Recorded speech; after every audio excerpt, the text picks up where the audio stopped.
Vamos para o terceiro e último vídeo dessa semana. O momento da história aqui é o início do ano 26. João Batista é preso. E aí Jesus está voltando da Judéia para a Galiléia. E teve aquele encontro com a mulher samaritana em Sicar. Como é que ele foi? Como é que foi a chegada dele na Galiléia? Mateus 4, verso 17 diz: daí em diante Jesus começou a pregar: arrependam-se, pois o reino dos céus está próximo. Quem era que pregava assim? Era João Batista.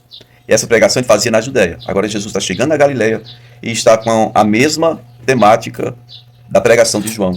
Se arrependam, pois o reino dos céus está próximo. Essa pregação, ela parece mais uma ameaça do que um chamado. Hoje a gente ouve muitas pessoas: venha para Jesus, ele quer te salvar, venha porque Jesus te ama. Não, aqui é o seguinte, olha, arrependam-se porque o reino dos céus está próximo. É como uma ameaça. Diz: olha, vem um reino aí contra o reino cá. Então é hora de vocês corrigirem a conduta de vocês. Se arrependam agora. O que fica subentendido? Se arrependam porque o reino de Deus está próximo. Ou seja, a parte da próximo ele vem para produzir esse arrependimento. Ou então, quem não quiser se arrepender vai encarar sérias consequências. É mais uma ameaça do que um chamado amoroso, né? Confessa, Jesus, confessa. Coisa ordinária. Marcos capítulo 1, versículo 14 diz: depois que João foi preso, Jesus foi para Galiléia proclamando as boas novas de Deus, né? O tempo é chegado, dizia ele, e o reino de Deus está próximo. Arrependam-se e creiam no evangelho, nas boas novas. Tá bom? E o João Batista dizia: produzam frutos dignos de arrependimento, né?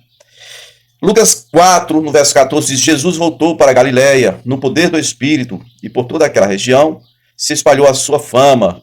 Ensinava nas sinagogas e todos o elogiavam. E vamos então para João no capítulo 4, onde diz, no versículo 43, depois daqueles 2 dias, que 2 dias? Os 2 dias que ele passou com os samaritanos, tá? Jesus partiu para Galiléia. E o próprio Jesus tinha afirmado que nenhum profeta tem honra em sua própria terra.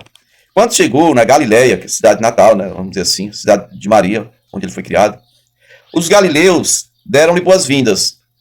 Eles tinham visto tudo o que Jesus fez em Jerusalém, lá por ocasião da festa da Páscoa. Visto? Mas isso foi no ano anterior, não sei. Bom, a Páscoa é em abril, né? Abril para maio. Talvez Jesus estivesse referindo a outro tipo de colheita, porque a primeira colheita lá é cevada, depois é o trigo. O trigo vem depois, isso mesmo. Então, era início do ano, mas não era janeiro. Talvez abril. Vamos lá. Chegou a Galiléia, foi bem recebido, por quê? Porque o povo tinha visto o que ele tinha feito lá em virtude da Páscoa, né? E os galileus, o povo de Nazaré, tinha estado lá na Páscoa. Versículo 46 de João capítulo 4 vai dizer que sobre a cura do filho de um oficial. Mais uma vez ele visitou Caná da Galiléia, onde tinha transformado água em vinho. Ali, em Caná da Galiléia, tinha um oficial do rei. Opa! Rei ou tetrarca? Já é um rei. Aqui já é o rei Agripa. Porque depois da morte do Herodes o Grande, não tinha mais rei. Eram 4 filhos de Herodes. Olha lá em Lucas 3, versículo 1. Né? Pôncio Pilatos não era filho, mas estava substituindo Herodes Arquilau, na Judéia. Ok? Tinha um oficial do rei, onde em Caná da Galiléia. Jesus volta para a Galiléia, então ele está indo à origem, o início de tudo. O local onde ele fez o primeiro milagre. O filho desse oficial estava doente em Cafarnaum, que era a cidade de Pedro. Mas Pedro não era natural de Betsaida? Mas morava em Cafarnaum. Quando ele ouviu falar que Jesus tinha chegado à Galiléia, vindo da Judéia, né, ele procurou Jesus e suplicou a Jesus que fosse curar seu filho, que estava à beira da morte. Jesus lhe disse: se vocês não virem sinais e maravilhas, vocês nunca crerão. O oficial do rei disse: Senhor, vem antes que meu filho morra. Jesus respondeu: pode ir, seu filho continuará vivo. O homem confiou na palavra de Jesus e partiu. Estando ele ainda a caminho, seus servos vieram ao seu encontro com notícias de que o menino estava vivo. Quando perguntou a que horas o seu filho tinha melhorado, disseram para ele: a febre o deixou ontem a 1h da tarde, ou seja, 13 horas para nós. Então o pai constatou que aquela fora exatamente a hora em que Jesus lhe dissera: o seu filho continuará vivo. Assim creram ele e todos de sua casa. E no versículo 54 diz que esse foi o segundo sinal miraculoso que Jesus realizou depois que veio da Judéia para a Galileia. Na verdade, que ele realizou em Caná, segundo o grande milagre, porque o primeiro foi transformar água em vinho, depois ele desceu para Cafarnaum. O caso aqui é que esse oficial do rei morava em Cafarnaum e veio até onde ele estava, Nazaré, que é perto de Caná. Se você partindo de Nazaré, no sentido de Cafarnaum, você vai passar por Caná da Galileia, né? Uns 30 e tantos quilômetros. E depois, mais um pouco, você chega na parte norte do mar da Galileia, onde fica Cafarnaum. E aí, em Lucas 4, no versículo 16, vai falar da primeira rejeição em Nazaré, cidade onde Jesus passou a sua infância e adolescência, né? Juventude. Lucas 4, verso 16, diz que ele foi a Nazaré, onde havia sido criado, e no dia de sábado entrou na sinagoga, como era o costume, né? Então, levantou-se para ler, e foi-lhe entregue o livro do profeta Isaías. Ele abriu e encontrou o lugar onde estava escrito: o Espírito do Senhor está sobre mim, porque ele me ungiu para pregar boas novas aos pobres. Ele me enviou para proclamar liberdade aos presos e recuperação de vista aos cegos, para libertar os oprimidos e proclamar o ano da graça do Senhor. Está lá em Isaías 61. Então ele fechou o livro, devolveu ao assistente e assentou-se. Na sinagoga, todos tinham os olhos fitos nele. E ele começou a dizer-lhes: hoje se cumpriu a escritura que vocês acabaram de ouvir. Hoje se cumpriu essa palavra que eu acabei de ler. Veja bem, os samaritanos, há 2 dias atrás, os samaritanos o reconheceram como Messias. No versículo 22 de Lucas 4. Todos falavam bem dele e estavam admirados com as palavras de graça que saíam de seus lábios. Mas perguntavam, primeiro, não é este o filho de José? Jesus lhes disse: é claro que vocês me citarão este provérbio: médico, cura-te a ti mesmo. Faze aqui, em tua terra, o que ouvimos que fizeste em Cafarnaum. E continua ele: digo-lhes a verdade, nenhum profeta é aceito em sua terra. Assegurou-lhes que havia muitas viúvas em Israel no tempo de Elias, quando o céu foi fechado por 3 anos e meio, e houve uma grande fome em toda a terra. Contudo, Elias não foi enviado a nenhuma dessas viúvas de Israel, mas a uma viúva de Sarepta, na região de Sidom.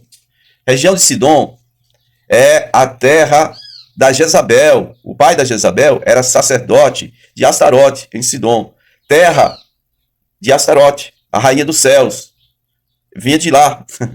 E foi para lá que o Senhor mandou o Elias, para a casa de uma viúva lá. Aí, verso 27, Jesus continua dizendo lá na sinagoga: também havia muitos leprosos em Israel, no tempo de Eliseu, o profeta.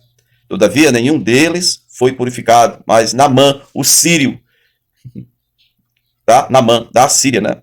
Damasco, capital da Síria. Naamã morava ali. Verso 28. Todos que estavam na sinagoga ficaram furiosos quando ouviram isso. Levantaram-se e expulsaram-no da cidade e o levaram até o topo da colina sobre a qual fora construída a cidade, né? A fim de atirá-lo precipício abaixo. Mas Jesus passou por entre eles e retirou-se. Eu diria para vocês que esse aqui foi um terceiro milagre. Imagine como é escapar de uma multidão furiosa. E eu não estou falando de uma multidão geral. Estou falando de uma multidão de homens. Todos que estavam na sinagoga, impelidos, chamaram os outros e disseram: vamos matar ele ali. Esse cara que primeiro disse que é o Messias, né? Quando ele disse que essa profecia se cumpriu, ele está dizendo: eu sou o Messias. Eu vim para fazer isso, aquilo. Eu sou o Messias. E aí ele começa a dizer aqui que é fato que Deus escolheu ser acolhido por outros, porque o povo dele tinha rejeitado ele. Tanto no caso do Naamã, quanto no caso da viúva de Sarepta. Bom, eles ficaram muito irados com isso, porque eles sabiam que eles eram o povo de Deus, povo da aliança, povo exclusivo de Deus, eram eles. Então eles acharam muito ruim isso e tentaram matar Jesus, mas Jesus não podia morrer ali.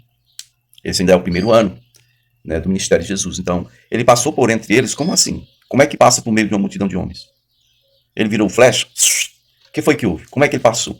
Ele se transportou para outro ponto? Não sei o que foi que houve.